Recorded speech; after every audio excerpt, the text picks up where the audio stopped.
Om Namo Narayanaye. Om Namo Narayanaye.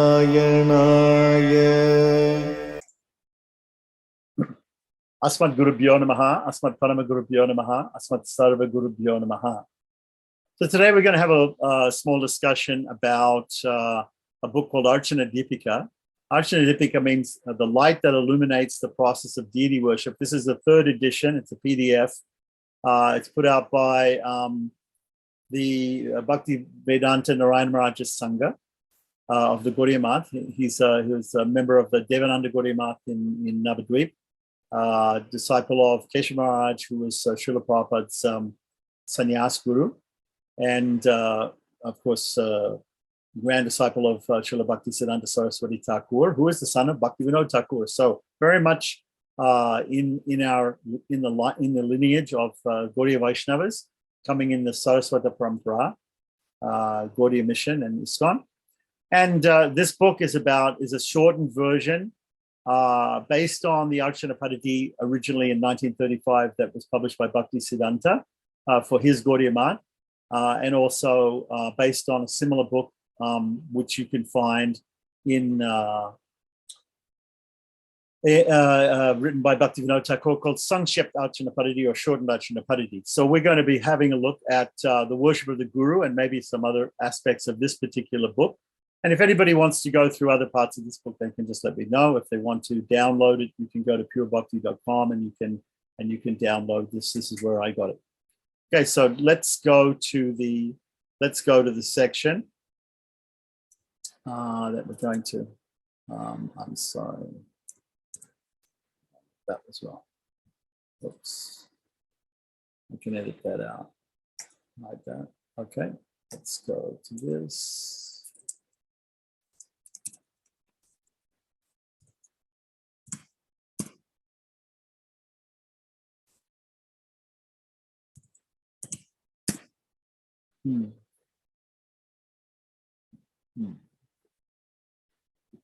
Okay, I'll just edit this part out. We'll get to the section that we're looking at. Okay. 53. Okay.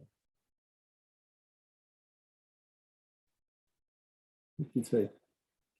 All right. So this is page 53, the Archana of Sri Guru. Archana means worship or puja and ritual worship, and Sri Guru is our teacher. Of course, there are different types of teacher. We have teachers. We have Chaitya Guru, which is the Lord within the heart. We have someone who is a Vatma Pradashika Guru or a Pata Pradashika Guru, someone who shows you the way to God consciousness, shows you the way to find a more enlightened spiritual teacher. Then you might have a Shiksha Guru, somebody who teaches you, and then you have a Diksha Guru, somebody who actually initiates you into becoming a formal Vaishnava, gives you formal initiation. Gaudiya Vaishnavas also have Harinam Guru, someone who gives Harinam to them, like that. So there are different types of gurus. Guru, basically, the word means teacher.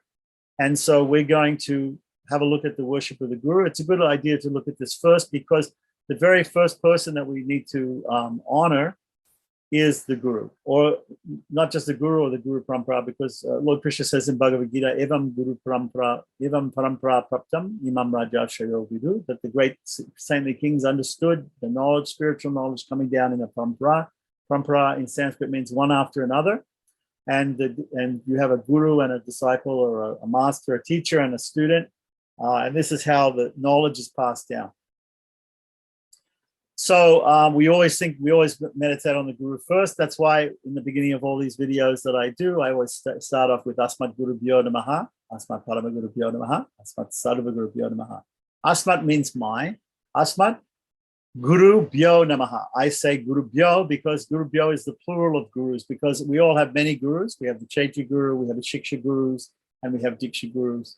We have so many gurus like that. Okay, so here, it's not being specific about which particular guru we're worshiping, but it's normally understood that the ritual worship of a guru will be done of the guru normally we think that the ritual worship of the Guru is done of the Diksha Guru, because the Diksha Guru is the one who formally initiates us into Vaishnavism, and therefore he gives us the chance by formally initiating us into the Sampradaya mantras, right, to do Vaishnava ritualism. So he is the one who teaches us to worship the deity. So he is the first one that we think of when we go to worship the deity, right? So we're going to worship him, and the worship of the Guru always precedes the worship of the main deity. At least we have to acknowledge the Guru, and we have to beg his permission to worship the main deity in a temple. If we have a main deity, even if we're doing Krishna worship or Gauranga worship or whatever it is, we must get the permission from our Guru. And in fact, all of the Gurus in our Guru Parampara, but at least our Guru, he can get the permission from the others. And we can do that by simply praying to him for his permission, and remembering him, or by doing an elaborate puja to him. Now, the method of puja here is going to be Sodasupachara. Sodasupachara means 16 services. We're going to be offering 16 articles of worship, or 16 services, 16 types of offerings, which is the standard normal system of offering worship. And this can be done. This can be an example for worshiping any type of deity. So we're going to start with the Guru. So here it says, Sri Gaura Sundar, right? Meaning Chaitanya Mahaprabhu, Sri Chaitanya, is sitting on a jewel-studded altar. This is a meditation that we should think of when we start. At the Yoga Peeth. Yoga Peeth is the birthplace of Chaitanya Mahaprabhu in Mayapur, right, which is in West Bengal, in the Navadvip area, right? The Yoga Peeth. Now, Yoga Peeth also in any other worship of any other deity, there's a meditation on the Yoga Peeth. Yoga Peeth is the Peetham, or it's the altar that the deity stands on. So every altar that a deity stands on is called a Yoga Peeth. So we meditate upon this Yoga Peeth, that the deity of Lord Gauranga is sitting here. It says he's sitting. Deities can be sitting, standing, lying. There's different positions that deities can be in. In this case, the meditation is on Lord Sri Chaitanya Mahaprabhu sitting in a jewel-studded altar, on a jewel-studded altar in the Yoga Peeth in Mayapur, which is part of the transcendental realm of Sri Navadvip Dham. So it's a holy dham. It's a holy place of 9 islands, Navadvipa, right? Sri Nityananda Prabhu is standing on his right side. On his right side. Sri Gadadhar on his left side, right? So on our left and our right, right? Sri Advaita Prabhu is standing before him with folded hands, or sometime, and Srivas Pandit is standing behind him holding an umbrella. Okay, so this is not the way we usually see Panchatattva. We see them spread out, in a straight line. So from left to right, as we look at them, we would see Advaita, Nityananda, Chaitanya, Gadadhar, and Srivas, right? But this is saying to us that we should think three-dimensionally, and we should think that Lord Chaitanya is sitting in the middle. Nityananda Prabhu is standing to his right side. Gadadhar is standing to his left side, right? Advaita is in front of him with folded palms, right? These three, the previously Gadadhar, they have their hands up, or at least Chaitanya Mahaprabhu might have his hands up, and the others may have one hand up, one hand down, or they might have both hands up also. But here it's specifically said that we should meditate that Advaita Prabhu has his hands in Anjali Mudra, or palms folded, and Srivas Pandit is standing behind him, and Srivas is holding an umbrella.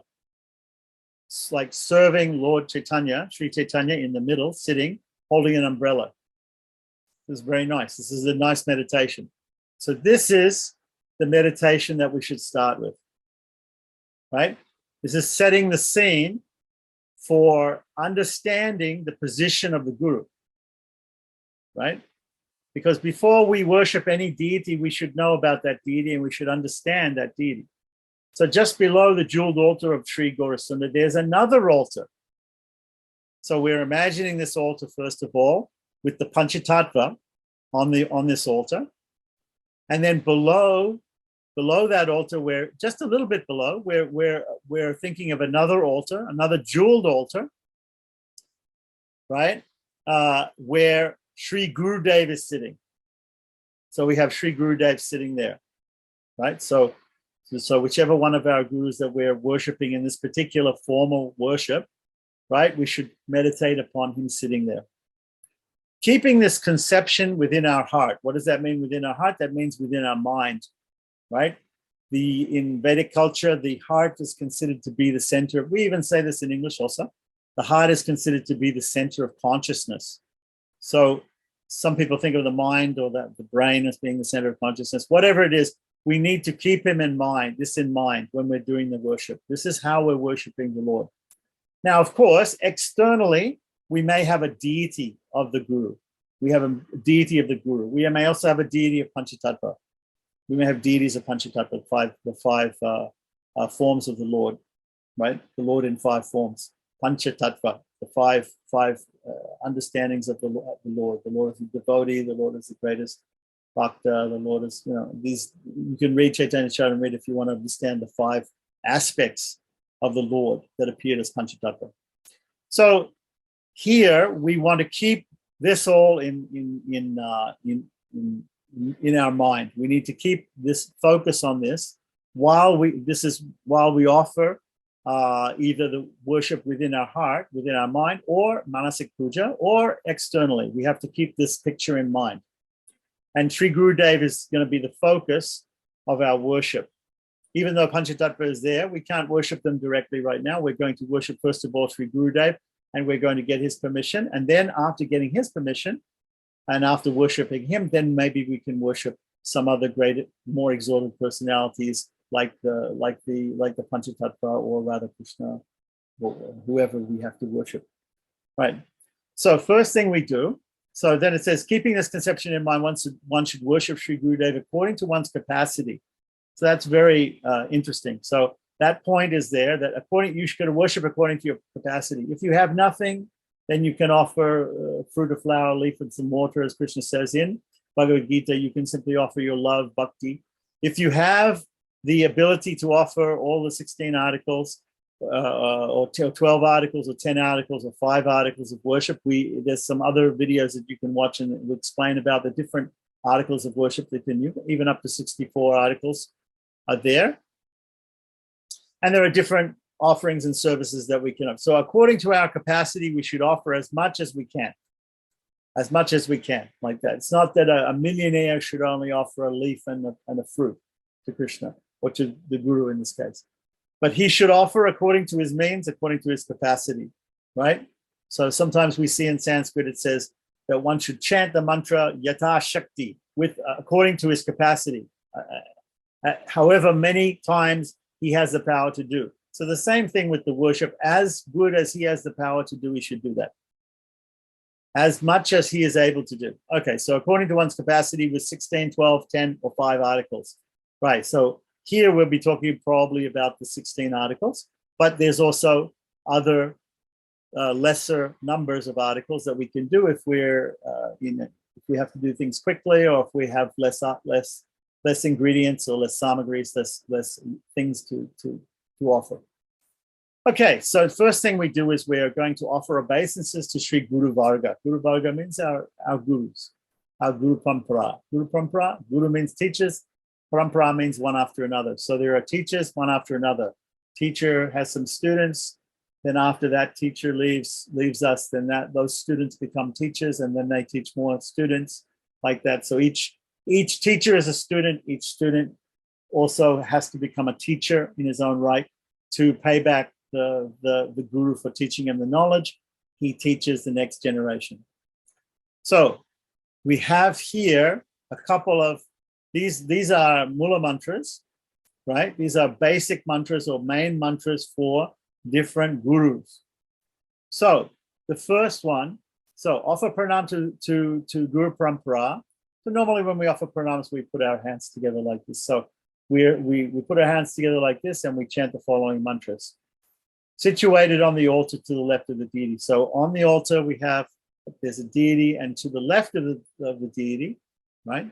To the left of the deity, not the deity's left, but to the left of the deity, our left, like that. Then there's some Guru Parampara there. So there may be a set of deities of gurus in the Parampara, or there may be a set of pictures there on the altar like that. But we are going to offer our respects to the Guru Varga. So the first person we approach and offer respect is the Guru. So we say, I'm Gurave Namaha. I offer respect, obeisances to my spiritual master. Or I'm Parama Gurave Namaha. Parama Gurave Namaha means his spiritual master. So when I start the video, I say, Asmad Gurubhyo Namaha. Unto my spiritual masters I offer obeisances. Right? Then I say Asmad Parama Gurave Namaha. Asmad Parama Gurave Namaha. Right? Gurubhyo Namaha. Asmad Parama Gurubhyo Namaha. Unto their gurus I offer obeisances.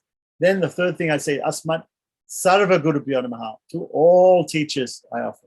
Because the principle of teacher, if I forget some teacher in my life who's taught me something, I want to remember that person at this time, and I want to offer all the people who have taught me up until this point in my life respects. So here we're going to single out the Guru and the Param Guru, like that. So here it's in the singular, like that. We have many, many gurus. When I start, I'm using plural in Sanskrit.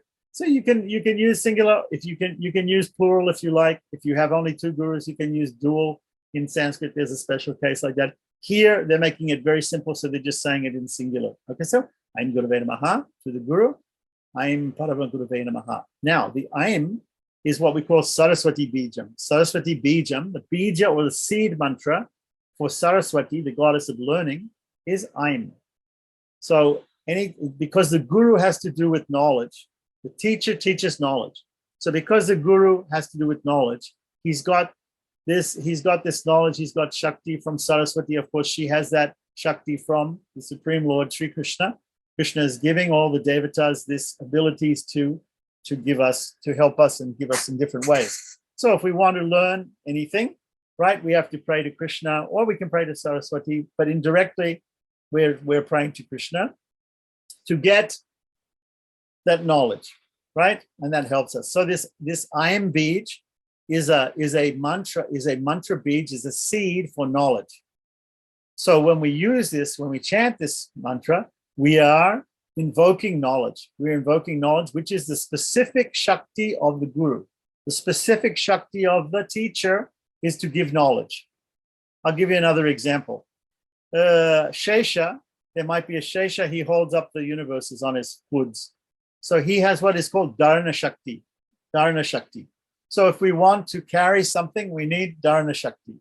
If we want to learn something, we need learning Shakti. We need the Shakti for learning. So I'm Gurave Namaha. I'm Parama Gurave Namaha. Okay. So then continuing on. Now, what about, so we offer obeisances first to the Guru, then to the Param Guru. Now we're going to offer obeisances to the Guru of the Param Guru. So our Guru, his Guru, and our grand Guru, or our Guru's Guru, right? We can call it like a grandfather, right? I'm Parameshti Gurave Namaha. So beyond the Parama Guru is the Parameshti Guru. So I'm Parameshti Gurave Namaha, right? So we've offered to the Guru obeisances, then to his Guru, and then to the Guru of our Guru's Guru, right? Then we say, I'm Shri Guru Paramparaye Namaha.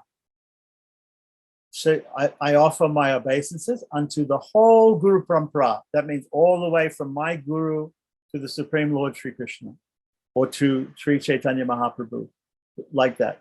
Our Guru Parampara all the way back, I meditate upon that whole Guru Parampara and I offer obeisances to all of them. So the first three that have a very great I have a very great personal relationship with my Guru, his Guru, and the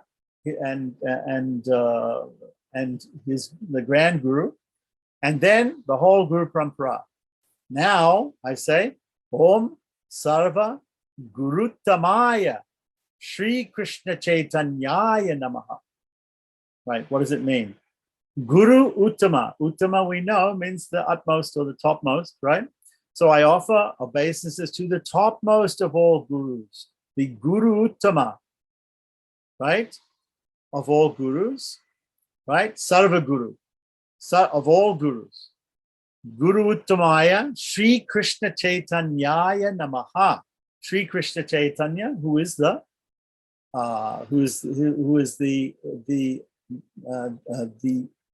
he's like the topmost of all gurus. He's the topmost of all gurus. Okay, good. So now that we've offered these obeisances, the next thing is we have to do what is called Dianam. We've already meditated upon the Panchatattva, and we can meditate as the Panchatattva sitting in the lotus, on the lotus of our heart, and on jeweled mandapa and the Yoga Pith in Navadvip, right, in their respective positions, doing their specific services to Sri Chaitanya. He's sitting in the middle. Just below them is Sri Gurudev. He's sitting like that. We offer obeisances to all the different gurus and the Guru Parampara and Sri Chaitanya. And then we're going to have a specific meditation upon that guru who's sitting there, the guru who's sitting there in our heart. So it goes like this. Prataha Shiman Navadvipe Dvinetram Dvibhujam Gurum Varabhaya Pradam Shantam Smaret Tannama Purrakam. Okay? So what it means, this is the meditation mantra or the Dhyana mantra. So it means in the early morning, Prataha, chant Sri Gurudev's name while remembering him as being situated in Sri Navadvip or Sri Vrindavan Dham. So here somehow or other,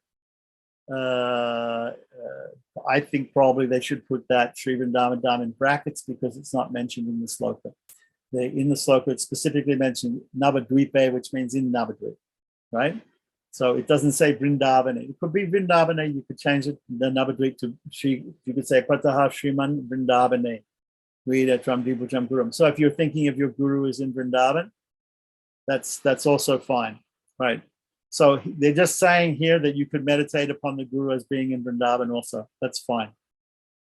Or maybe some other holy place, if your guru is from some other holy place. And as possessing 2 eyes and 2 arms. Okay, so your guru has 2 eyes and 2 arms. Okay. Dvinetram Dvibhujam Gurum. Right. He bestows fearlessness and is in the embodiment of peacefulness. Peacefulness, Shantam, Varabhaya Pradam. Pradam means he gives, Varabhaya, Abhaya, fearlessness and peace, right?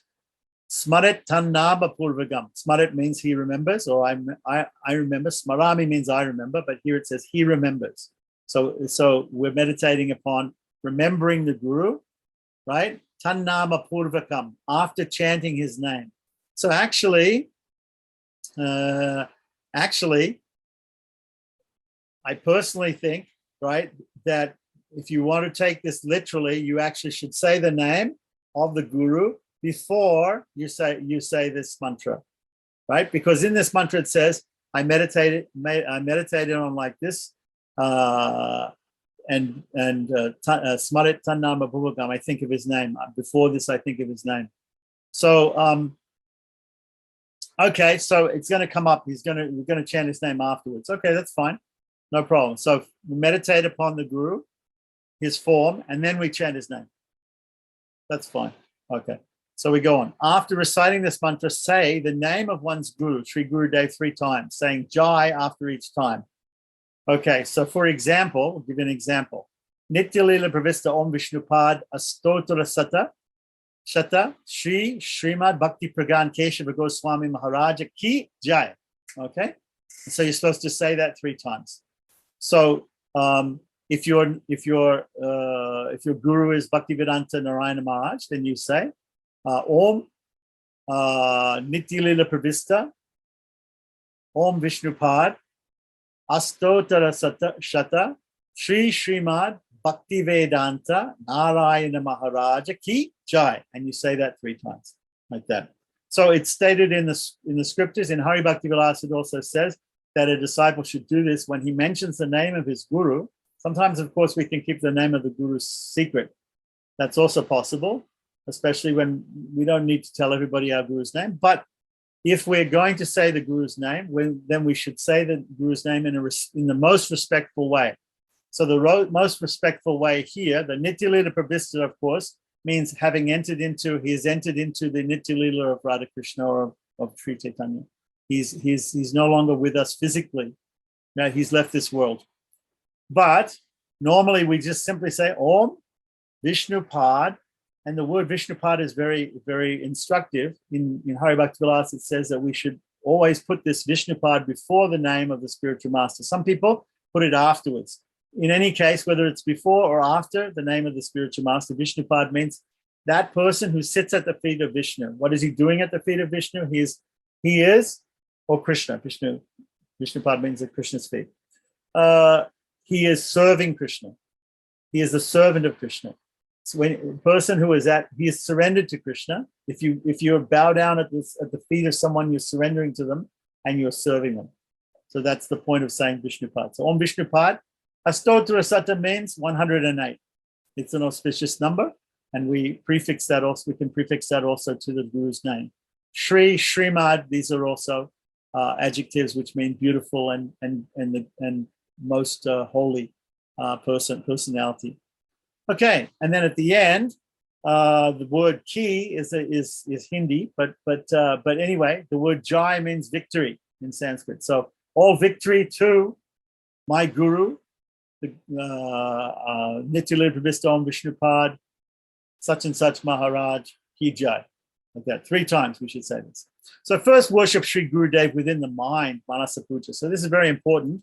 Normally what we do is we first of all do the worship within the mind, and then we can do it externally with external formal ritualistic paraphernalia. So there's a footnote here. It says, Manasa Puja is performed by meditating upon welcoming Sri Gurudev, offering him a seat, washing his feet, right? So when you offer him a seat, that's we're offering asana to him. Washing his feet, we're offering padya to him, right? That is water for washing the feet. Offering him arghya. Arghya is water for washing the hands, or sometimes we can just offer it to the person. The person can sprinkle it on their head, or they can use it for whatever they want. But usually arghya is for washing the hands. And then other items. So we can think of the other items. We should have a list of the items, the upacharas that we're going to offer in worship. And we should have those in mind when we do the mental worship, and we should go through them one by one mentally. This will help us later on when we do it physically, when we do it externally. So if we do the Manasa Puja, then we just simply do the external puja the same way. And other items, applying fragrant oil to his body, to massage him before bathing him, then bathing him, drying his body, dressing him, giving him a Brahmin thread, so putting the dhoti on, and then afterwards putting the Brahmin thread on. And then we might think of also putting an upper cloth on or a shirt.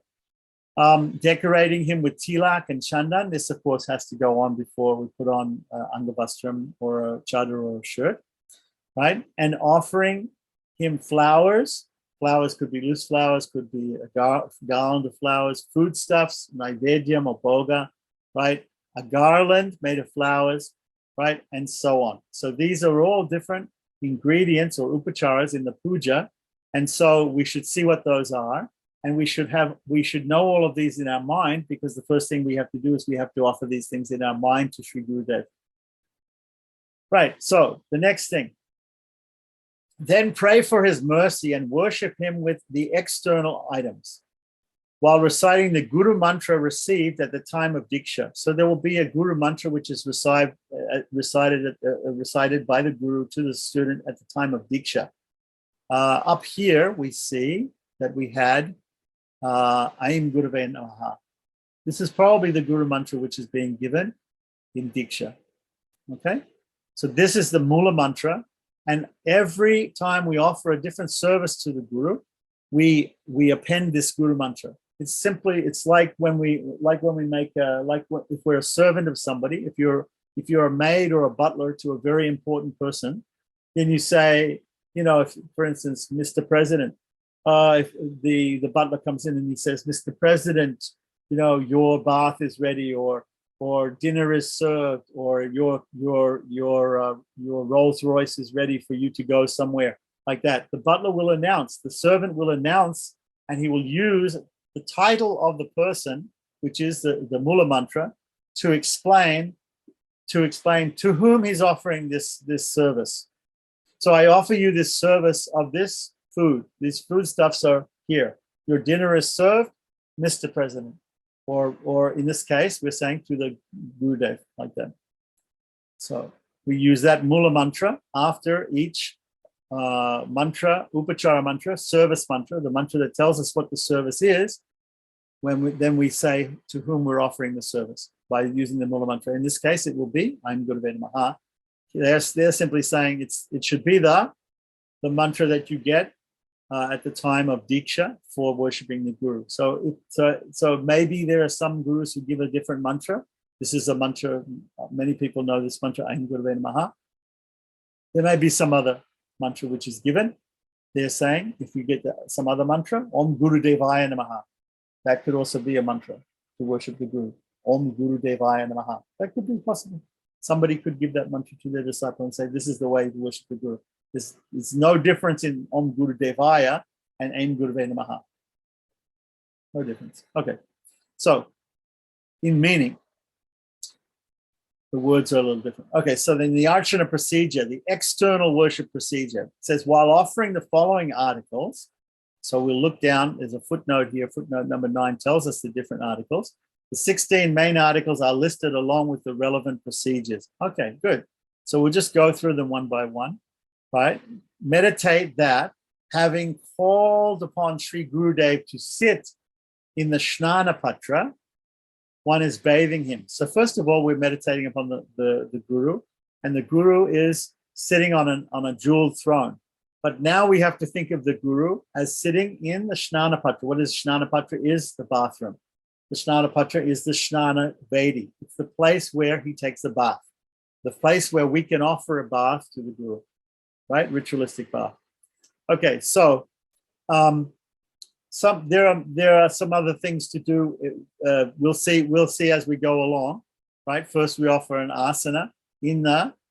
So here they're going to offer an asana for him to sit on in the bath when he takes bath. So probably you have either a picture, in which case many of these things have to be done by meditation. Maybe pour water in front of the picture, wash off the picture with a cloth, a wet cloth, or if you have a deity of Sri Gurudev that can be bathed. Maybe you have a marble deity. Maybe you have a fiberglass, resin deity or something. Maybe you have a metal deity. If you have a metal deity, of course, you can put him in the Shnana Patra and you can bathe him with all sorts of liquids and water. If it's made of resin or if it's made of marble, probably you don't do that every day. Probably what you do is you simply wipe him over with a damp cloth, get the dust off, and take the clothes off and do that. So there are some steps in here that may be left out. For instance, we haven't talked about undressing a deity, taking the deity and offering a seat to the deity and bringing the deity over to the Shnana Patra. So we haven't offering him some shoes so he can walk to the bathroom to the Shnana Vedi. So these are all things which could be added to this. But here we're simply saying the bare necessities is we're simply offering a seat in the bath, in the Shnana Vedi, in the bathing place, to the Guru. Right. So we start off with asana. Asana is the first main upachara or service that we're offering. So we say idam asanam. Idam means this. So we indicate the seat. Idam asanam. This is the seat, or this is your seat, right? Aim Gurave Namaha. Aim Gurave Namaha. This is for Sri Gurudev, right? This is your seat, right? Offer a flower, right? And this could be a flower or a flower petal. If we put a flower, sometimes if we put a flower and we try to put a deity on top of it, the deity may tip one way or the other. So the flower, unless it's flat, a flat flower, right? It may. So there are some other things that we have to think about. So sometimes people just take some flower petals, right, dipped in chandan, which means sandalwood paste, and place it within the bathing receptacle, which should be a metal plate with sides to catch water and perhaps a spout where the water goes out right, of deity, right? And that is placed in the middle there. And then the deity of the Sri Gurudev, if it's a metal deity, is placed in there. Otherwise, if we have a resin deity or a marble deity or a picture of the deity of Gurudev, then we can place a bowl, a Shnan Vedi, in front, Shnan Patra, in front of that picture or marble or resin deity, and we can simply place the flowers there. And by meditation, we can think that the Sri Gurudev is sitting there, right? By meditation. And then we can pour the water in front of the deity and in front of the picture onto where we put the flowers, thinking that we're pouring it on Sri Gurudev, like that. So we're offering asanam. Idam asanam and Gurave Namaha, we put the chandan dip flower petals or flower. Swagatam means welcome. So he didn't put, seat, asana seat. Swagatam means welcome. So we're going to now offer welcome to him. Welcome to the place of the bath. Prabhu, which is the vocative case of Prabhu or master. Prabhu, kripaya, please, right? Swagatam kuru, be welcome. Please be welcome. Like that. Aim Gurave Namaha. Prabhu, kripaya, swagatam kuru, and Gurave Namaha. With folded hands, invite Sri Gurudev to sit on the asana situated in the Shnana Patra. Very good. Okay, the next thing we're going to do is the first thing we're going to wash is we're going to wash his feet. He just came from Navadvip. He's in Navadvip and he's on a throne in front of Panchatattva, and he has come from Navadvip to our Shnana Patra, right? To our bathing place. And he's sitting there. So on his journey from Navadvip to the Shnana Patra, naturally, he needs to now wash his feet first, right? The first thing that you do when a guest arrives in Vedic civilization is you offer them some water to wash their feet, right? Before they even come in the house, they have to wash the feet, right? So this is called padyam. Padyam means water to wash the feet. So we say etat. Etat, again, like idam, means that. Idam means this. Etat means that. That is water to wash your feet. Etat padyam means Gurave Namaha. That's some water to wash your feet, my dear Sri Gurudev. Offering water means of a blade of kusha grass or with panchapatra at his lotus feet into the Shnana Patra. Okay, so offer water by means of a blade of kusha grass. So if you have a blade of kusha grass, which is a special type of grass, if you can't get kusha grass, you can maybe use some other type of clean grass like that. If you don't have anything, then you can use a spoon, to take the water from the panchapatra, right, which is called an udarani spoon. And you can take that, and it says here, or with the panchapatra. Actually, it's not with the panchapatra. Panchapatra would be a vessel. It's with the spoon from the panchapatra. You take the water, and on his lotus feet, right, you put some water on his feet. So if he's sitting, it's a sitting deity. We might have a standing deity of Gurudev also, but we could have here we're talking mostly about a sitting deity. So this is written, it seems to be written if you have a metal sitting deity of Gurudev, which is very common. Okay, so you take it and you offer it onto his feet like that. And some people maybe have some more details in that. They may want to offer first on the right foot and second on the left foot, right? Of course, if he's sitting cross-legged, his left foot will be on the right and his right foot will be on the left. So you have to first put to the left foot, then the right foot. The one on your left, his right. Yeah, his right foot. So, okay. So anyway, let's not get into little details like that, but we simply take some water and we offer one spoonful on one foot and another spoonful on the other foot, like that. Here it doesn't say to offer 2 spoons of water, but my opinion, right, is normally when we offer Argya, we offer 1 spoon. Puja, we offer 2 spoons. Acha Mania, we offer 3 spoons. Okay, so that's just a general rule. So here with offering etat padyam, you can then take some water, put it on one foot, put it on the other foot. If you want to, you can take water from 1 spoon and you can just put it on both feet. Okay, and wash his feet. Second thing is argya. Argya is, here it says a symbolic offering, right? Argya can be used by the guest. It's water offered to the guest and he can use it whichever way he likes. Sometimes it's sprinkled on the head. Sometimes mostly it's used to wash the hands. We always hear about washing the hands, mouth, and feet. right? Before we do something, right? If somebody says, come and take prasadam, first wash your hands, mouth, and feet before you come and take prasadam. Okay, so Acha Mania is for washing the mouth, Puja is for washing the feet, obviously. Argya is normally for washing the hands. And in fact, many times people say, Hastayoho Argyam Samarpayami. I offer you your two hands, Argya, to wash. Okay, so whatever you want, however your meditation is, the person uses the Argya. It's water that's offered to a guest. Usually he washes his hands with it.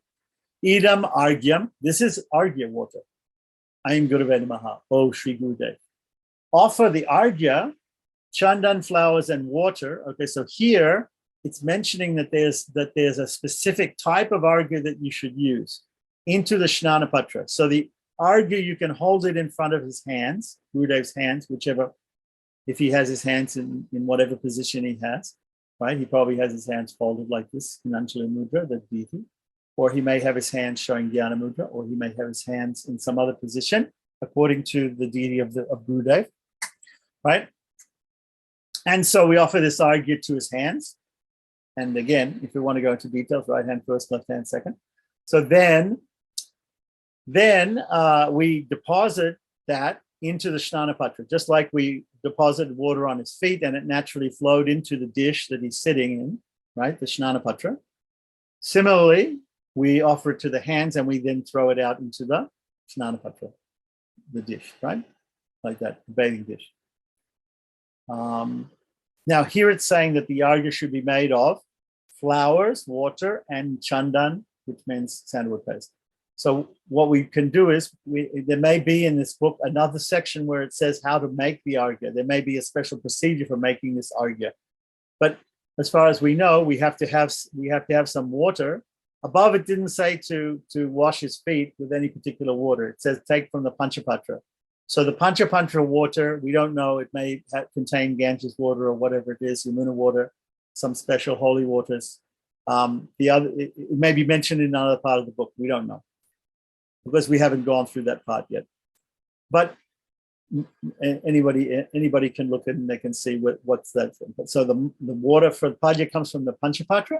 The water for Argya has to come from some other vessel, because that vessel has got in it not only holy water, but it also has some flowers or flower petals, and they are dipped in sandalwood paste, right? Because that is what they are asking us to do here. That's the Argya.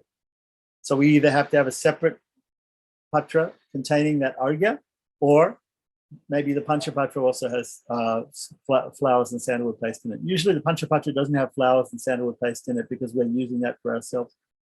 And in fact, the Panchapatra, normally what people do is, if they have a Panchapatra for doing Achaman themselves, for purifying themselves in the worship, they have a separate one for the deity, for any deity, even Gurudev. They want to keep a separate one. But here it's not mentioned whether it's a separate one or it's the Panchapatra that you're using for yourself. So again, if we go into details, we don't know what is meant here. Maybe they're also using the same Panchapatra for Puja. Okay, so the next thing is Acha Mania. So Acha Mania is water for washing the mouth, right? And it says here, it doesn't say it has to be any particular type of water. Many times that Acha Mania water has got some cloves or nutmeg, some cloves in it that make it a little bit make the mouth fragrant. But here it doesn't say anything about that. It's just plain water. And of course, when we do Achaman, it's just with plain water like that, or it could be holy Ganges water or water, whatever it is. But at least it's just water. We don't put any other thing in it. So idam again means this. Acha Mania means the water for rinsing your mouth or washing your mouth, right? Aim Gurave Namaha. Idam Acha Maniam, Aim Gurave Namaha. Offer the water into the throwout pot. Okay, so I would say here, this is very, very little information about what you should do. So actually speaking, what are you doing? You're taking water with what? Above is mentioned with the Padya, he's talking about doing it with a kusha grass blade or with the Panchapatra, which he actually means with the spoon of the Panchapatra, right? Because I've never seen anybody take the Panchapatra and pour directly. So it means with the spoon of the Panchapatra. Down here, and I think we can infer, and I may be wrong. I don't know the person who translated this or what they meant exactly. But just from my experience, people usually use a spoon, right, in puja, or it's possible to use a spouted water pot also, or some of the other thing, but they don't normally pick up the whole thing and pour it like that, the whole patra. So I would say you take the udarani spoon of the panchapatra and you take some water for Acha Mania. You take it. Now here it's not said where the Acha Mania water comes from too. Now, many people have a separate patra for each thing. They have a separate one for argya, separate one for padya, separate one for Acha Mania, separate one for shnaniya, right? Separate vessel. That's one way. Otherwise, you have something called a sarvata toyam. Sarvata toyam means, or surodaka toyam, it's a purifying water, or sarvata toyam means a water. Toyam means water. Sarvata means for all purposes. All-purpose water. So you have one vessel with all-purpose water and use it for padya, argya, Acha Mania, whatever. Use it for anything. Even shnani, you can use it. It's because it's for all purposes. So there's different things. It depends on how many vessels you have and how elaborate you're going to do it. So here it doesn't say how we take the water or where we take it from. Okay, so I'm telling you that normally it would be with a spoon from the Acha Mania patra, from the actual vessel that contains water, which is specially for Acha Mania. Okay, so if not, from a sarvata toyam vessel, a vessel that contains water for all purpose. So we take that water. Now, for Acha Mania, there's different ways to offer Acha Mania. One way, and it's not mentioned here anything about ringing a bell in the left hand, but normally while we do this, we ring a bell in the left hand. While we offer this with the right hand, we offer this all these things, padya, argya, Acha Mania, with the right hand, with a spoon with the right hand, but that's not mentioned here. Okay, so a little bit more detail would be useful for a person to learn, unless he's learning from a person directly, one-on-one. If you're learning directly, then the person can just show you and it's very easy to know. But if you're writing a book and you're trying to tell people step by step how to do something, you have to include all the details. Here the details are very, very scant. There's not a lot of details. So we have to infer certain things. Right. So he takes the bell in the left hand, takes the udarani in the right hand, takes some water out of the Acha Mania patra or out of some place, takes that water, and he's going to either offer it in front of the mouth of the deity so that he can sip that water 3 times, because we take Acha Mania 3 times. So take it and offer it 1 time, throw it either in a visarjini, which is a special patra that takes the throwout pot, or simply dump it into the shnana patra, the bathing receptacle. Either way. Right, so now that is done 2 more times, 3 times. Another way to offer it is just imagine that Gurudev is just sitting there actually with you, and you're bathing Gurudev in his physical body, and you're there. Just imagine that you would not put the spoon up to his mouth. You would simply put the spoon out, he would put his right hand out, and you would offer it into his right hand, and he would sip it. Am I right? That's how he would do Acha Mania, if you were with Gurudev, if you were personally with him. So you can also think like that, and you can offer to his right hand and then throw it out, instead of offering it to his mouth. Acha Mania can be offered to the right hand because we sip it from the right hand. So thinking like that, we can simply offer it to the right hand. Some people also do a third way. A third way would be to combine both of those things, offer to the hand of the deity, the right hand of the deity, and then offer to the mouth, and then throw it out. Okay? Into the throwout pot or into the bathing receptacle. Okay, so now, after offering that, Acha Mania, we are now going to offer Murumparker. Here it's mentioned Murumparker is a sweet liquid food. Let me say that a liquid food is not a food, it's a drink, right? Normally we don't call liquids foods. Of course it's food. Of course it's food, right? Because it contains milk and yogurt and honey like this, and a little ghee, whatever it is. Murumparker, there are different recipes for making it, but it's a sweet drink. It's a drink which is offered at reception, right? It's when you have it, when a guest comes to your house, you say, would you like a drink? Would you like some sweet drink? I'll offer you, a milkshake or this and the other. So this is what we're offering to the Guru here, and to any deity. right? That you can offer Murumparker. It's at one of the upacharas, one of the 16 upacharas. According to some lists, according to other lists in Hari Bhakti Vilas, Murumparker is not necessary. But according to this system, we offer it. Okay, so I would say it's a sweet drink. It's a sweet drink. It's a reception drink, like that. In a marriage ceremony, in the Vivaha Samskara, when the father of the bride is, before he does the Kanyadanam and hands over his daughter in marriage to the groom comes, and there is what we call Vada Puja. The groom is worshipped by the father-in-law. And the first thing that he does is he offers him Murumparker. He offers him he says Murumparker, Murumparker, Murumparker Pratigrihyatam, and the groom takes it and drinks it like that. So it's offered to as a reception drink. You have this you go to some 5-star hotel, when you're checking in, they give you a special drink when you're checking in. It's a reception drink. Even today, if you go to a fancy hotel, they'll do that. Okay, so this is a very nice way of inviting a person, right? So, Esha Murumparkaha, right? Which means Esha means this is Murumparka. This is the sweet reception drink for you. Aim Guruve Namaha or Gurudev. Offer the Murumparka into the Shnana Patra. Now, you're throwing it out into the Shnana Patra, but you're taking it with the spoon, the Udarni. You're taking some of this Murumparka from the Murumparka Patra, from a pot that has Murumparka in it, or you're taking a small Murumparka pot and you're offering it before the mouth or before the right hand of the guest so that he can drink it. Normally, you'll just offer it to his hand. Maybe he can take it, he can drink it, or offer it to his mouth and he can sip it like that. And then you're pouring it into the Shnana Patra, it says. Pour it into the Shnana Patra. So either a spoonful or the whole container, like that. Normally, we don't throw it into the Visarjaniya Patra. The Visarjaniya Patra is for throwing things that are not going to be included in the Charanamrita, because all the things that we put in the Shnana Patra is going to flow off to the side and be poured in a pot. And that pot is going to be our Charanamrita, otherwise known as Tirtha. So that will contain the Murumparka, that will contain the milk and the yogurt, the ghee, whatever we bathe the deity in, it will contain all those things, the fragrant water, and that will make a very nice, also with maybe some flower petals. In the case of Vishnu Tattva deity, and maybe there'll be some tulsi leaves also mixed in there, and that will become Charanamrita.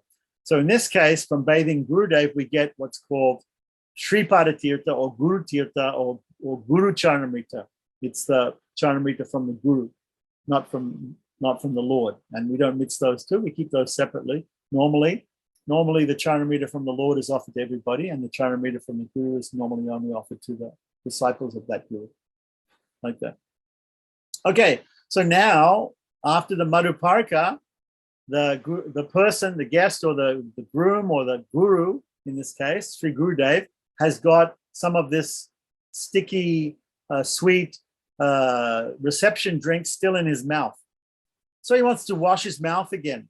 So he has to perform Acha Mania again. We have to offer Acha Mania again to him so he can wash his mouth. Right? First we wash his mouth, then we let him wash his mouth. His mouth is all clean. Then he gets the wonderful Murumparka Prasadam sweet drink. And then afterwards, again, he's going to wash his mouth. So this is called Acha Mania again. Now, sometimes this is called Purna Acha Mania, because, so sometimes people will say, Idam Acha Mania, Em Guruve Namaha, Esha Murumparkaha, Em Guruve Namaha. Then they'll say, Idam Purna Acha Mania, Em Guruve Namaha, because they're offering Acha Mania again. The word Puna means again. Punar means again. So here, he hasn't, the person who's written this has not put the word Punar. And you don't have to. You can simply say Idam Acha Mania again. Idam Acha Mania and Guruve Namaha. You do the same thing as in the step 5, offering Acha Mania. So you take the water from Udarni and 3 times again in front of the mouth, or to the right hand, or to the right hand of the mouth, and then throw it in the throwout pot. Now mention, we should take note here that there is a throwout pot and then there is a Shnana Patra. There's a bathing receptacle.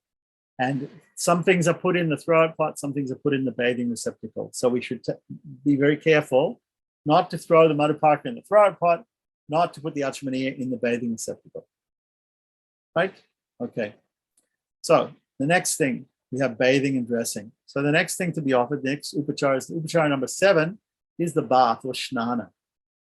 Meditate on applying fragrant oil to the beautiful limbs of Sri Gurudev and then continue. Right. So here it says we should meditate upon offering. Now, if we have a metal deity, we can actually take fragrant oil, right, or bath oil, and we can actually massage the deity's body.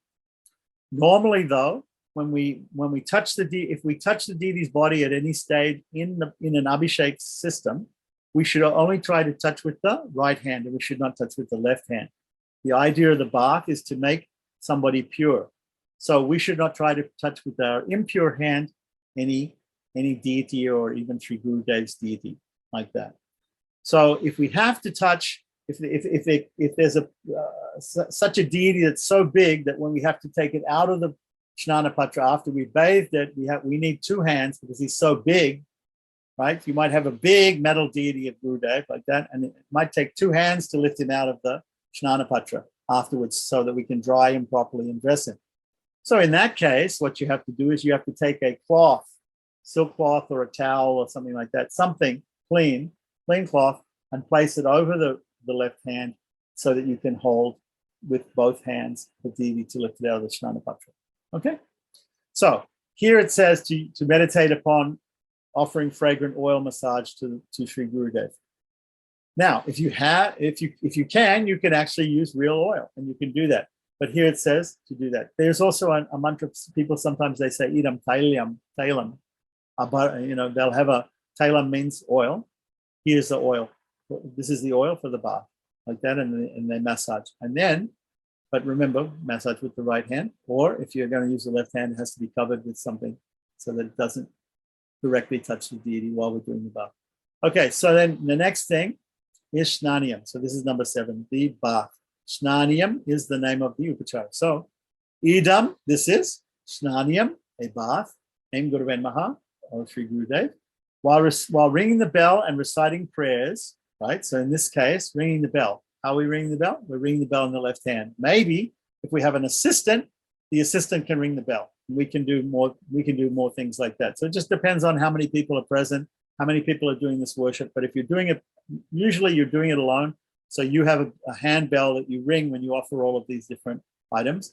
And that is just to get the attention of the devatas and also to get the attention of the deity like that. And while you're offering something. So while ringing a bell in the left hand and reciting prayers, it doesn't mention exactly what prayers, right? But there are many prayers that we can probably, Guru Vastikam is a good prayer to bathe the Guru with, right? Samsara Davana Lamida Loka, like this, we can Pande Guroshi Tadanara Vindam, like that, right? Or Agyanatimirandasya Gyananjana Shalakaya Chitsunamilitam Yena Tasmai Shri Gurave Namaha, like reciting prayers.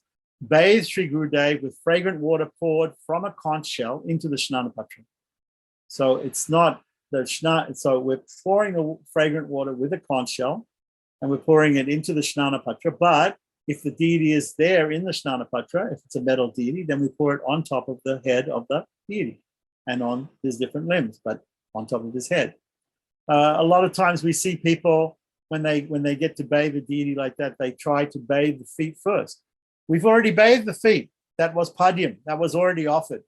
So in this case, when we offer Shnaniyam, we don't put the water on the feet. We put it directly on the head, like that, right? Just like if I came to your house, I would wash my feet before I come in. And if you say you must be tired and dirty after a long journey, you can take a bath. I would go in the bathroom. I would turn the shower on, and the shower water would go on my head. I would not go in the bathroom, turn the shower on, and wash my feet, and then jump in the bath and put it on my head. So we've already offered padyam to wash the Sri Gurudev's feet. Now Shnaniyam goes directly on his head, directly on the top of his body, and washes him from the top down. Okay, so that's mentioned here. With fragrant water poured from a conch shell into the Shnana Patra, and that will wash everything else that's in the Shnana Patra down into the receptacle vessel that is holding the Charanamrita of Sri Gurudev. One can dry the limbs of Gurudev by mind or wave a cloth in front of him in arti fashion. I don't know what kind of deity they have here. It's very strange. If you have a metal deity, you're going to need an actual towel, which we call a plotavastra. So you can say idam plotavastram, aim Gurave Namaha, and you can dry the deity like that, being careful not to touch the deity directly with your left hand. Once again, like that, you dry the deity and you get him all dry like that. So here it's saying dry the deity by mind. I'm sort of getting the idea that there's some resin deity of Gurudev here, or some picture, or some marble deity, which can't actually be put into the Snanapatra. But if the deity can actually be put into the Snanapatra, and then it should actually be bathed, right, with water on top of it. If it's actually bathed with water on top of it, it gets wet. It needs to be dried, not just in the mind. It needs to actually be dried, right, before putting clothes on it, right? So I'm a little not understanding exactly what deity they're worshiping here, but you have to adjust these details according to the type of deity that you have. With the big deity, small deity, metal deity, marble deity, a picture, mental deity. So these are the details that have to be adjusted. So, or wave a cloth in front of him, arti fashion. I don't know what that's going to do, unless you're worshiping a picture or a marble deity or a resin deity that you can't actually bathe. But if you have that, yes, you can say I'm drying you. You can meditate on drying you and wave it in arti fashion, in front of him like that. Good. So next thing, number 8, after the bath, right? Vastram. Vastram means clothes, right? So we're going to offer clothes. So it's stated here, idam sotariya vastram, sa utariya vastram, right? So what it actually means is sa utariya vastram. The vastram, or the cloth that he wears, is his dhoti, right? His lower cloth. And we always wear 2 pieces of cloth. Normally we wear 2 pieces of cloth. At least men wear 2 pieces of cloth. Women can sometimes wear 1 piece of cloth. If they have a very long 9-yard sari, they can wear 1 piece. But men, they're usually wearing 1 piece of cloth. That is the dhoti, or the lower piece, which is either like a vesti or lungi, which is in the case of a sannyasi, or a panchakacha dhoti, which is folded in different places for a grihasta or other person. Men, and then the ladies wear a sari. Okay, so that's the vastram. And then sa utariya. The utariya is the chada. Utariya means a chada. So sa utariya with the chada, right, becomes sotariya, right? So idam means this. Idam, this is the cloth for you to wear, including the upper cloth. This is the lower and the upper cloth for you, right? This is what idam sotariya vastram means. Aim Gurave Namaha. Offer 2 flowers into the throwout pot for the purpose of offering an upper and lower garment. Okay, so this is, you meditate upon these 2 flowers or 2 sets of flower petals like that, and throw them in the throwout pot after offering them, and say, ringing the bell in the left hand, offering idam sotariya vastram and Gurave Namaha, and throw it in the throwout pot. Very good. And you meditate on dressing the Lord. But Sri Gurudev. But if Sri Gurudev actually has clothes, physical clothes, if the deity, whether it's a marble deity, resin deity, or even a picture, if it has a little cloth that goes in front of it, or whatever it is, if it actually has some physical clothes, then instead of the flowers, you actually have to add the clothes. You have to put the clothes on the deity. Okay, so that's it. Then after offering the clothes, again, you should offer Acha Mania, according to this. So again, we offer Acha Mania. We take the water in the right hand with the spoon from the Acha Mania patra, and we offer it to the hand or the mouth or both of the deity, and 3 times, and throw it in the throwout pot, ringing the bell in the left hand, saying idam Acha Maniyam, aim Gurave Namaha. Yes, continue on. After this, meditate upon Sri Gurudev sitting at his place on the altar. Okay, so we started off with meditating that Gurudev is sitting on a jeweled altar below the Panchatattva in Navadvip, or in Vrindavan, Dham. And then he comes, and he comes for us to worship him in our temple or in our house, in our puja room. And he comes and sits in the Snanapatra, which is a bathing receptacle. And we bathe him, and then we dry him, and then we dress him. And after we've dressed him, we are going to now take him and put him on the altar in some place with the rest of the Guru Parampara. No? So if he's a picture, he goes back with the rest of the other pictures of the Guru Parampara. If he's a deity, he goes back in his position in the Guru Parampara. And so that's what they're saying. After this, meditate upon Sri Gurudev sitting in his place on the altar. Right. So if it's an actual physical deity, then we have to not only meditate, but we have to pick it up and put it back in its place. Right. So touch his feet. After that, touch his feet, right? Or in meditation, touch his feet in meditation, and chant the Guru Mantra 8 times. This is called prasadhana. Prasadhana, meaning that the bathing of Sri Gurudev and offering cloth to him is complete. Okay, so this Guru Mantra, he hasn't explained exactly what Guru Mantra is, but it's the same as the Guru Mullah Mantra. So in this case, it's Aim Gurave Namaha, or it might be Om Guru Devaya Namaha, whichever mantra is given to you in the Diksha. Right, so now this is finished, right? So there's now we're going to offer upavitam and tilakam, right? Which means the yagya upavitam, the sacred thread, and the tilakam, right? Like that. The Vaishnava tilak, right? Or also called udva pundram, right? So now problem is that we offered him also the upper cloth. So in actual fact, when you do this, if you're doing this physically with a physical deity, sometimes the deities already have the tilak painted on them. They have neck beads on them. They have a sacred thread, which is removed for the bath and then put back on, right? Or somebody might leave the sacred thread there. Somebody might think, well, Gurudev leaves his sacred thread. And of course, if you have neck beads and you have a sacred thread, sometimes if you do bath many times every day, the beads will break eventually and the sacred thread will rot, like that. So you have to make it dry. So normally what we do in deity worship is we remove the sacred thread and we remove the neck beads like that, and then we bathe the deity and then we put them all back on, right? Like that. But if you want to do it the other way around, you want to keep all those things on, you can, but then you may have to replace them more often, right? So here we have the upavitam.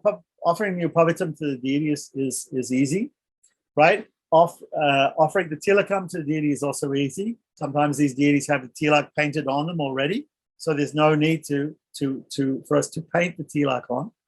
So what we do is when we do these things, we can either do them. Sometimes you have deities that have a sacred thread which is already embedded in the body of the deity. There's no separate thread, right? In that case, you don't need to offer a separate thread. We have deities even you can buy that are already clothed. They already have clothes on. In case you have a deity that doesn't have an embedded sacred thread, doesn't have embedded neck beads, doesn't have embedded painted on tilak, you need to put all those things on.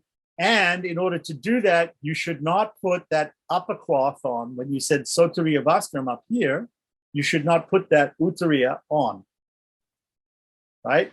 So the way you can do that is either above, you can say Idam Vastram and just put the lower cloth on. Or you can still say Idam Sottariya Vastram and you can keep the Uttariya, the Chada, the Angavastra, separate. And then just put it on later without chanting any mantra. Or you can say Idam Vastram by itself up here, and then down after you put the sacred thread on and the tilak on and the neck beads on, then you can put the Uttariya, the Chada on, and you can say Idam Angavastram, right? Making a distinction between Vastram and Angavastram, the Uttariya, right? Before and afterwards. It just depends on what you have and the type of deity you have. So you have to think of all these things.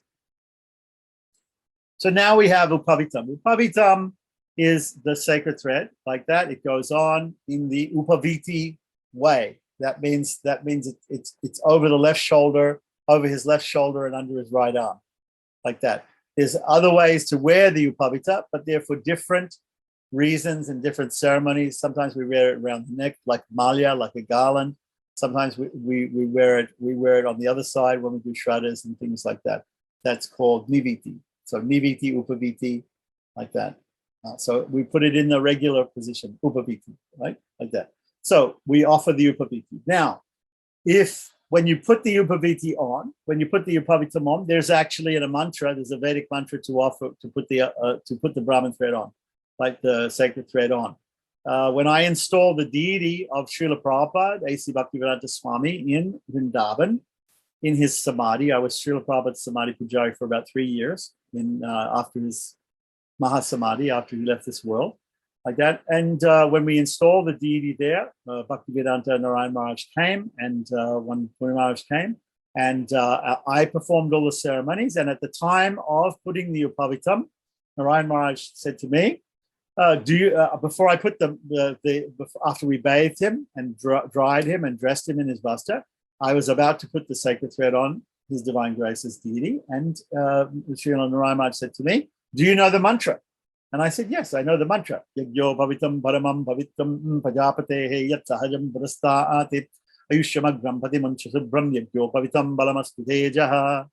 Right, so there's a mantra also to put this on. If you don't know the mantra, you don't have to chant the mantra. You can simply say, Idam upavitam. This is a Brahman thread or a sacred thread. Aim Guruvena Maha, O Sri Gurudeva. Offer the sacred thread, upavita, to Sri Gurudeva. Or if you don't have a sacred thread, or if the sacred thread is already on his body, right? If it's already embedded on the deity's body, right? Or on the picture, right? That you're worshiping, right? Then you should simply take a flower and offer it in arti fashion. You can dip it in a little sandalwood paste, and you can meditate as a substitute that you're offering. Maybe draw the Brahman thread on in your mind like that and throw it in the throwout pot. Yeah. Or in its absence, a flower, but it doesn't say what to do with the flower. You offer it, meditate upon it, and throw it in the throwout pot. Okay, so I want me to repeat the mantra. The mantra for offering for putting on the sacred thread is Om Yagyo Bhavidam Paramam Bhavitvam Pajapatehe Yat Sahajam Purasta'ati Ayushyamagram Patimuncha Subram Yagyo Bhavitam Balamastute Jaha. Okay, that's the mantra. Like that. If anybody wants to know the mantra with the proper Vedic swaras according to Krishna Yajurveda, they can get in touch with me at kesavacharya@gmail.com or on this YouTube channel, and you can get instructions on how to chant that mantra and how to use that mantra. Okay, so after the Upavitam, we are going to offer tilakam. Now, when we offer tilakam, if we have to actually paint on the tilak, or even if we're doing it by meditation because the deity already or the picture already has tilak on, right? We can think about the different tilaks as we're putting them on. And the tilaks have to be put on in an order. Om Keshavaya Namaha, Om Narayana Namaha, Om Madhavaya Namaha, Om Govindaya Namaha, Om Vishnuvaya Namaha, Om Madhusudana Namaha, Om Trikramaya Namaha, Om Vamanaya Namaha, Om Sridharaya Namaha, Om Rishikesaya Namaha, Om Padmanabhaya Namaha, Om Damodaraya Namaha are the 12 mantras for the 12 tilakas, right? And there might be another one, Om Vasudevaya Namaha, or some people say, Om Namo Bhagavate Vasudevaya. And there's also a Kirita mantra in Hari Bhakti Vilas, a special mantra for the top tilak like this, or 13th tilak. Now, there's also another mantra, if we're painting it on, there's also another mantra that people say when they're actually making the tilak for putting it on the deity, right? So normally, and some people also use this mantra for it's in sloka form. Lalate Keshavam Jaya Narayana Matodare Vakshastvale Madavam Tu Govindam Kudakupake Vishnum Cha Madhusudanam Vishnum Cha Dakshinakacho Bahucha Madhusudanam Trivikramam Kandaretu Vamanavama Pashvake. Anyway, it goes on and on, etc. Like that, and explains all the places on the body to mark the tilak, and we can meditate upon those different places, and we can put the tilak like that. There's so many details in putting on tilak like that. Some people, when they make the tilak, you rub clockwise, and after making the tilak, you make a bija of Narasimha in the tilak like that, and you pray that it's protection for the body and like that. In different sampradayas, they put up different types of tilak, and there's different mantras, slightly different mantras for different Vaishnavas. And some people put more or less than 12 tilaks on. So, okay, but in Gaudiya Vaishnavism, we're talking about 12 Sri Kanda Chandanam. Don't know what that means. Okay, so there's anyway, so then after tilaka, and there's different types of tilaka, of course. Some people use kumkum, some people use Sri Churnam, and it's white, and there's Radhakund tilak. There's so many different types of tilak. So that is also a separate matter, okay? Whatever tilak your guru wears and the way that he wears it and the way that he puts it on, that's the way you should do it for your Sri Gurudev Puja. So So it says here, draw the tilak mark on Sri Gurudev or meditate upon doing so. Very good. So now we go on after 9, we go to the 10th service. The 10th service is Bhushanam or Abharanam or Alankaram. It means ornaments, offering different ornaments. Now, what ornaments does the Guru have? Okay, so we don't know exactly what ornaments the Guru may have, but we can maybe think of some of his ornaments. He might have a japa bag, his japa beads. Maybe we didn't mention the neck beads, kanti mala, idam kanti malyam, whatever it is. Ornaments here, we have ornaments. Okay, so idam abharanam, right? And Guru and Maha. For the purpose of decorating with ornaments, offer a flower. So take a flower or flower petals, dip it in sandalwood paste, offer it clockwise, arti fashion, while ringing a bell in the left hand, throw it in the Throwout pot after you've meditated upon offering it to Sri Gurudev as ornaments. Step number 11, or the 11th upachara, is going to be ganda or scented chandan. Chandan is sandalwood paste. You can take sandalwood paste, you can get sandalwood and you can rub it, put a little rose water, a little orange blossom water on a stone, and you can rub it. If you want to make a lot of it, you can put it on. You can get an electric drill with a bit head on it like that, and you can really make a lot of chandan quickly. Or you can buy the powder from India. You can buy pure sandalwood powder and you can just add water to it. That's much easier. Like that, some people have that like that, or they have the powder made into blocks and you simply make it into chandan in the same way that you make tilak.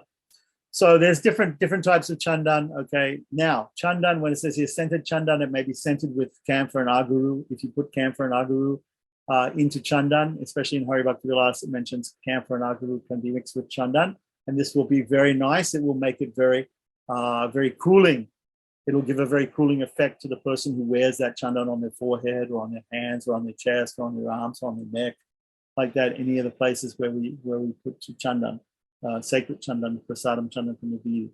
So here, Sri Gurudev should be offered this chandan. Of course, normally the way that we would do this, we can do this when we have all separate items for the Guru, but in another way, there's 2 ways of worshiping the Guru. One is to worship the Guru up to the point of where he's finished his bath and he has tilak on.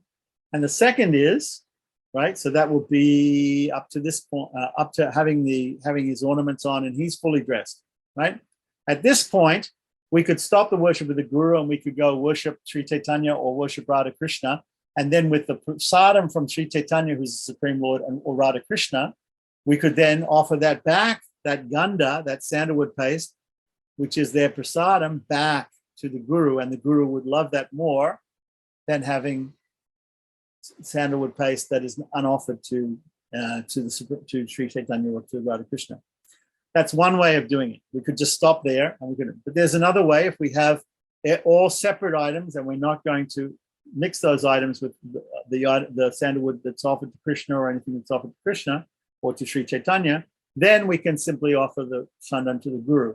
Normally, any Guru is a Vaishnava, he will want to take these things that come next as prasadam from Krishna or prasadam from Sri Chaitanya, right?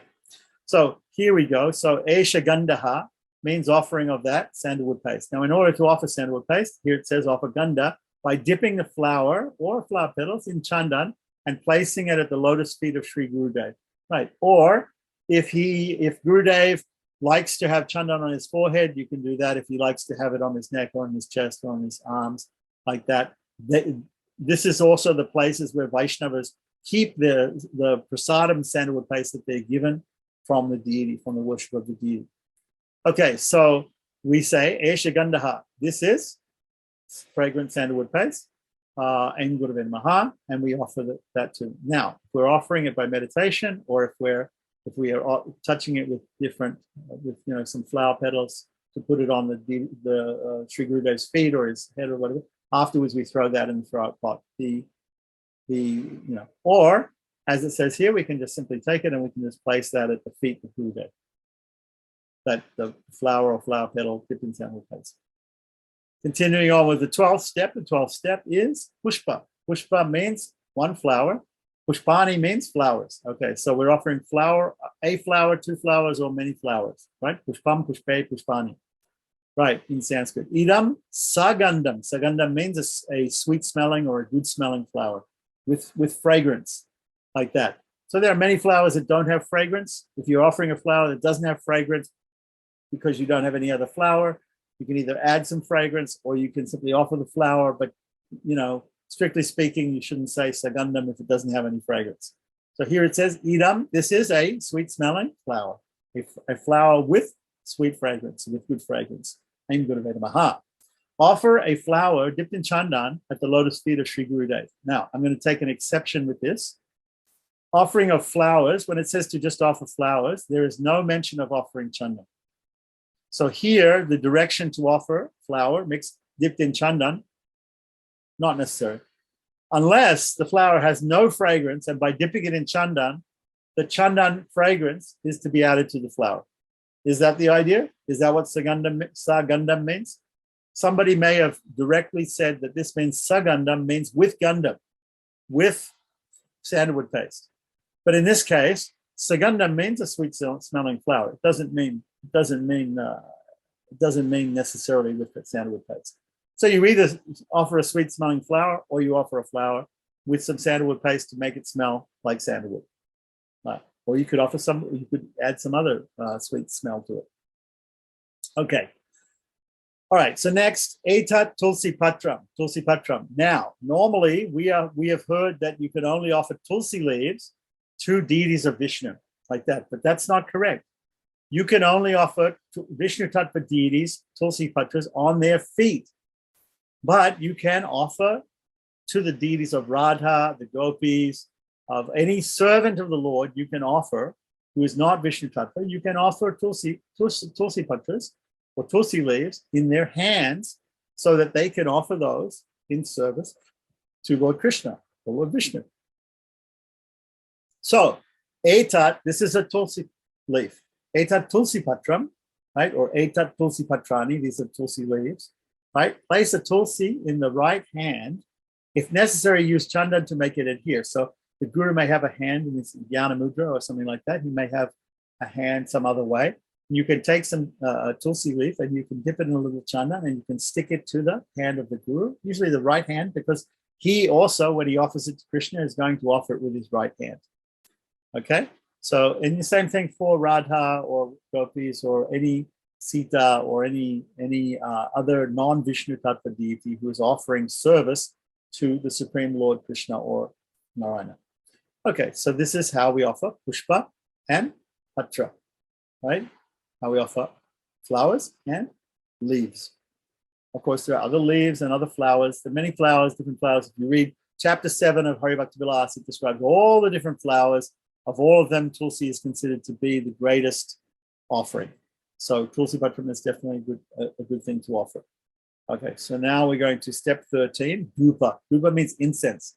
So incense comes in many different forms. It can be a powder which you make into a cone, which you light. It can be in a cone shape. It can be hot coals on which you put frankincense and get a fragrant smell, right? Or it can be the agarbatti, which you just simply light and you have two or three of them and you offer them to the deity, like that.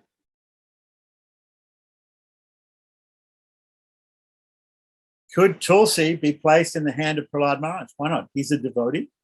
He's worshipping Lord Narasimha, then he is going to have a tulsi in his hand, with his right hand, to offer to Lord Narasimha. Why not? Definitely.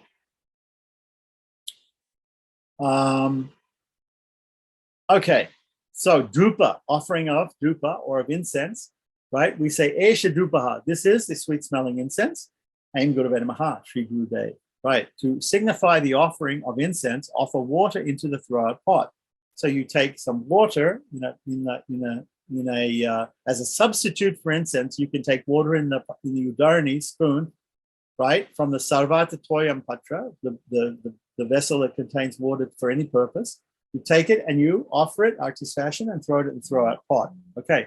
However, if you can actually offer real incense, that's the best. So you light the incense and offer it. Again, all the offerings, ringing the bell in the left hand, say Esha Dhupaha, Aim Guru Maha, and offer it to the Guru, and then place it so that he can smell it. Right. Next, 14 is offering a lamp. So you have a lamp. Usually for Guru Puja or something like that, we'll have a small lamp with a single wick. May have other numbers of wicks, odd numbers of wicks like 3, 5, 7, etc. Or many wicks. If you have a great Guru Puja, you could, if it's a Yasa Puja and you really want to have a big puja for Sri Gurudev, then you can offer a big lamp. And there are many different types of lamps also that you can get, different shapes and different sizes. We don't have time to go into all the different types of lamps that there are. But anyhow, here it's saying a ghee lamp. Deepa doesn't actually mean a ghee lamp, it means a lamp. If you have a ghee lamp or an oil lamp or whatever type of lamp you have, you can offer it like that. There's two types of lamps. There's a standing lamp and then there's an offering lamp. So this type of lamp is going to be offered. But sometimes when people do this puja, they have just a stand lamp and they just show the deity the stand lamp. This is called Pratyaksha Deepam. So you have a standing lamp next to you, which you just lit the incense from to offer the dhupa. And you just say to Sri Gurudev, here, see the Pratyaksha Deepa, see this lamp.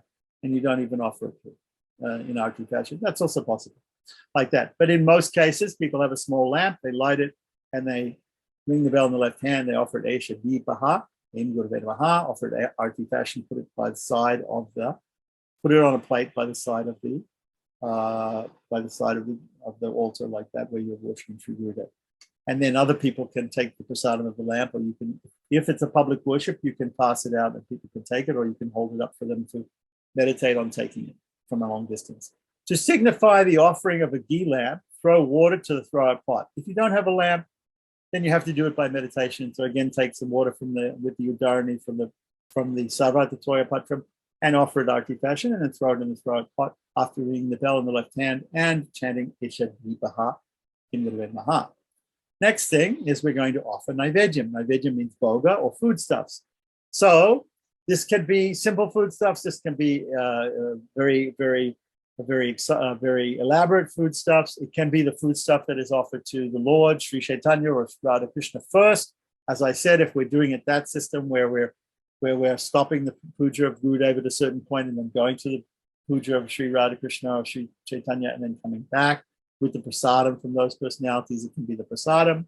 But if we have completely separate items, then we can offer the foodstuffs to Gurudev even before we've done the puja of Radha Krishna or Sri Chaitanya. So, Naivedyam. Again, offer asana, padya, and Acha Mania, right? Acha Mania as before. So, we would say, idam asanam, take the deity of Gurudev to the place where he can sit and have his Naivedyam, the foodstuffs, right? Idat padyam and Gurudev Maha, idam Acha Maniyam and Gurudev Maha, as we did before, and then offer foodstuffs, Naivedyam.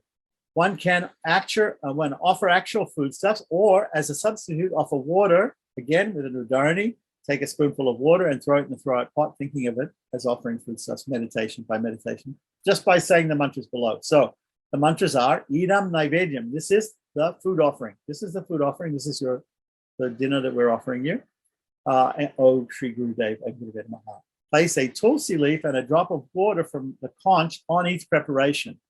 Now, why do we place a tulsi leaf on some boga, some unoffered foodstuff? If the foodstuff was already offered to Sri Chaitanya or to Radha Krishna, it would already have tulsi leaves on it. It's their prasadam, right? But in case it is a separate food and it's not been offered to anybody, and we're offering it to Sri Gurudev, why would we put a tulsi leaf on it like that? Yes, we would. We would put a tulsi leaf on it. Why? Because Sri Gurudev is a great Vaishnava. He is not going to eat boga. He is not going to eat food which is not offered to Sri Chaitanya or to Radha Krishna. He's going to first offer that food to God. In order to offer that food to God, that food has to have a tulsi leaf on it. So we have to put a tulsi leaf and we have to purify that boga with water and then offer it to Sri Gurudev. Idam Naivedyam, this is the food stuff offering, and Gurudev, O Sri Gurudev, and we should place the food in front of him, put the tulsi leaf on it, put some water, purify it with water from the conch shell, and that means that he can then offer that to Sri Chaitanya or Radha Krishna. In the case that it's boga, it's not offered, or in the case that it's prasadam, we can leave this step out.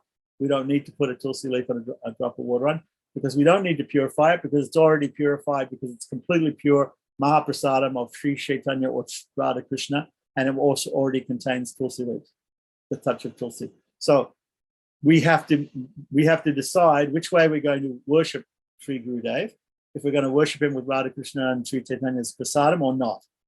If we're not, then we have to put the tulsi leaf and we have to purify the bhoga. If we are, then we don't need to purify the bhoga and we don't need to offer the tulsi leaf. Correct? Right.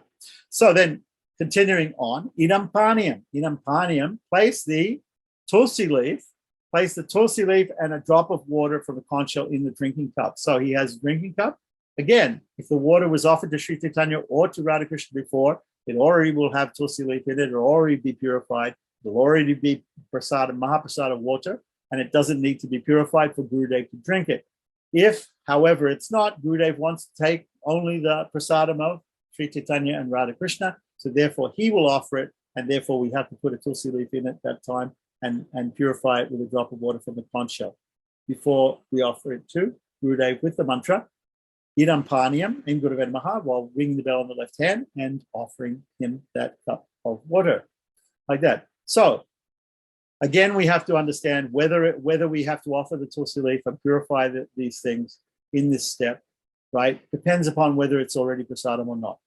So we have to decide that. Okay, beforehand we should decide that. Now we have to, at the end of the Naivedyam, then we should meditate upon Sri Gurudev eating the prasadam, eating the prasadam of Radha Krishna. In any case, it's prasadam. So Radha Krishna prasadam, Sri Chaitanya prasadam. It's Mahaprasadam that he's eating. Whether he offers it himself as bhoga to Radha Krishna and Sri Chaitanya, or whether it's Mahaprasadam, which has already been offered to the deities, and he's eating it.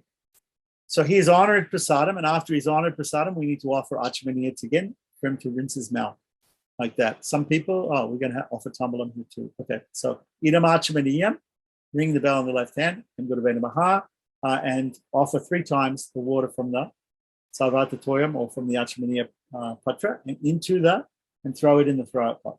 Throw it out in the throwout pot. Offer it to his hand or offer it to his mouth, to rinse his mouth. After offering foodstuffs, meditate that Sri Gurudev is very happily situated at his place on the altar and continue as follows. So if you've taken that deity of Gurudev or the picture of Gurudev to a separate place where he's sitting in front of a chowki, a square table, which is slightly raised off the floor, and he's sitting on an asana, and that's where you've offered the bhoga to him, or the naivedyam, the prasadam, then you have to take the deity or the picture of Gurudev back to the altar. If you haven't done it that way, if he's been on the altar the whole time, then by meditation, as it says, think that he's back there, situated in the line of pictures or line of deities of the Guru Parampara, and he's happy and he's finished his foodstuffs.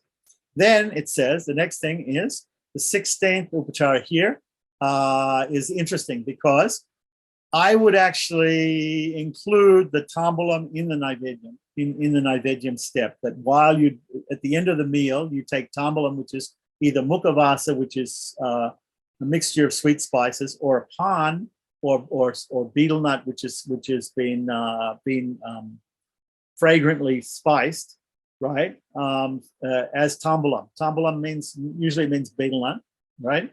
But we can say idam mukhavasam or idam tambalam aim Guruved Maha. Here is this sweet spice for you to cleanse your palate, to refresh your mouth, and ring the bell in the left hand, and we can offer it to Sri Gurudev and then throw it in the throwout pot, or we can keep it aside later for other persons to have it with the Mahaprasadam of Gurudev.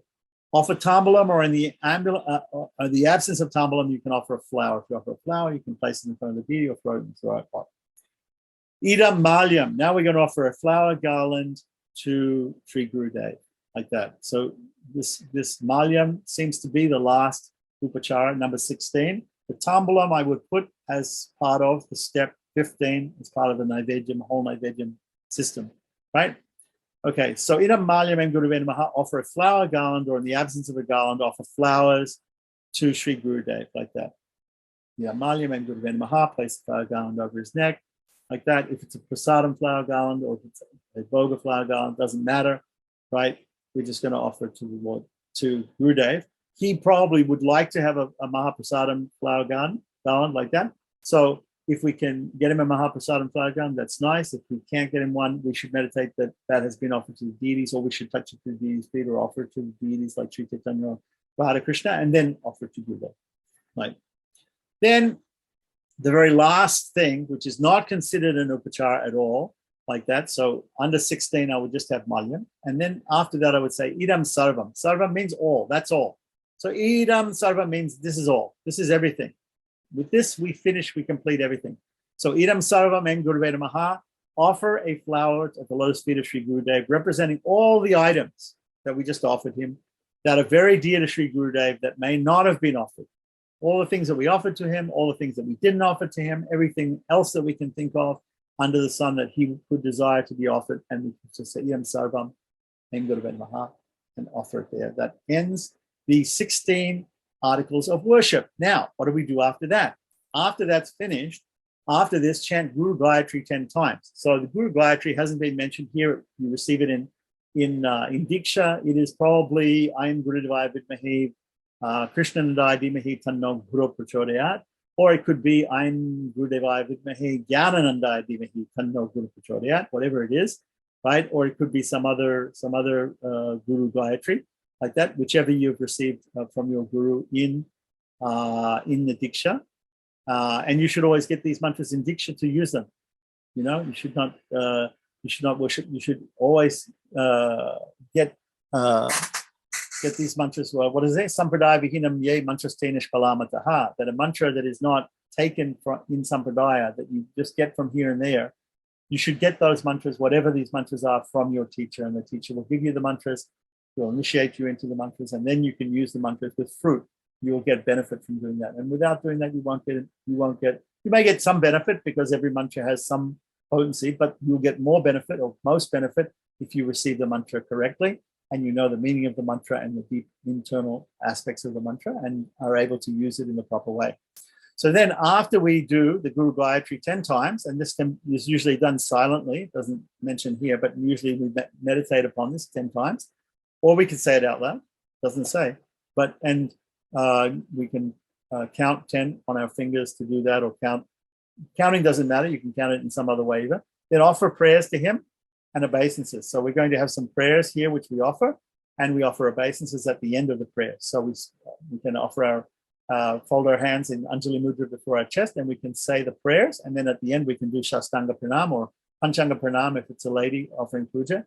And, whatever type of pranams you know how to do, or which is useful or easy for you to do, you do. And then this comes at the end of offering the stuti, or the prayers to Gurudev. So here's one prayer from Gopika Risha Raves Tanayantike Si Sevadikarini Guru Nijapada Padme Dasyam Pradaya Kurumam Vrajakanane Shri Radangri Sevana Rase Sukinim Sukhabdao. Right? So this is one prayer, right? Oh Gurudev, you're immersed in the ocean of bliss and you can award transcendental service. You are a dearmost Gopika of Sri Radhika. Please bestow upon me the shelter of your lotus feet so that I can be blissfully engaged in the transcendental service of the Queen of Raja, Srimati Radharani.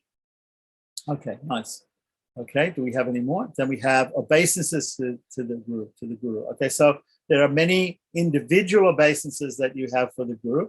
This is a general, obeisances, mantras to the Guru, pranam mantras to the Guru. If you have some special pranam mantras that for your particular Guru, then you can repeat them either here or at the end. Up to you. Om Agyan Timirandasya Gyanam Jana Shalakaya Chaksurun Militam Yena Tasmai Shri Gurave Namaha. I offer my most humble Dandavat Pranam to Sri Guru, who has opened my eyes blinded by the darkness of ignorance with the torchlight of knowledge. Radha Sammukasam Saktim Saki Sangha Nivasinim Tamaham Satatam Vande Madhavashraya Vigraham. O spiritual master, I continually offer my obeisances unto you, who are always in the presence of Srimati Radharani and are most devoted to her. You always reside in the association of her confidants, the gopis, and you are the abode of loving devotion to Sri Madhava. Namashrestum manum api swachiputram matra swarupam rupam tasya grajam urupurim maturim goshtavatim radakundam girivadamaho radhika madhavasam Prapto yasya pratita kripaya Shri Gurum tam natosmi. I bow down to the beautiful lotus feet of my spiritual master, by whose causeless mercy I have obtained the supreme holy name, the divine mantra, the service of the son of Sachi Mata, the association of Srila Swarup Damodar Rupa Goswami and his older brother, Sanatan Goswami, the supreme abode of Mathura, the blissful abode of Vrindavan, the divine Radhakund and Govardhan Hill, and desire within my heart for the loving service of Sri Radhika and Madhava in Vrindavana. Then obeisances to the Vaishnavas. Vanchikabaturabhyasya kripasindhubaye bacha patitanam pavanebhyo Shri Vaishnavebhyo namo namaha. Vaishnavebhyo namo namaha. Okay, I offer pranams to the Vaishnavas who, just like desire trees, can fulfill the desires of everyone, who are full of compassion and who are full of compassion for the conditioned souls. And then the Maha Mantra, Hare Krishna, Krishna Krishna, Hare Hare, Hare Rama, Rama Rama, Hare Hare. Thus finishes the section on Sri Guru Dev Puja, Sri Guru Puja. Om Namo